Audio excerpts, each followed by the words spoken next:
नमस्कार मित्रांनो, ठरलं तर मग मालिकेच्या येणाऱ्या पुढील भागात आपल्याला बघायला मिळणार आहे की सायली आता तिच्यासोबत घडणाऱ्या सगळ्या घटना आता कुटुंबाला सांगते. कशा प्रकारे तिला लहानपणीचा भास होतोय आणि ती मुलगी तिच्या डोळ्यासमोर दिसते. तर प्रतिमा आता बोलताना बोलून जाते की तुझ्यामध्ये तन्वीचा अंश आहे. तर कल्पना हे म्हणते की अगदी बरोबर बोलताय तुम्ही, तुमच्या आणि सायलीमध्ये बऱ्याच गोष्टी साम्य आहेत. तर अर्जुन ठरवतात की काही झालं तरी ती प्रियाची प्रेग्नन्सीची न्यूज घरामध्ये कळायला नको. त्या प्रियाची वाईट नजर पुन्हा आपल्या घरावर पडेल आणि अश्विनवर सुद्धा पडेल.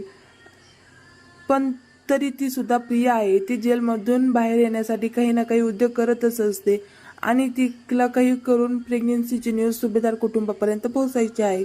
तर प्रियाच्या प्रेग्नन्सीचे बद्दल रविराजला कळताच तो आता सायलीच्या नावी त्यांची संपूर्ण प्रॉपर्टी करतो आणि लिगली सायलीला त्यांची मुलगी म्हणून अडॉप्ट करतो.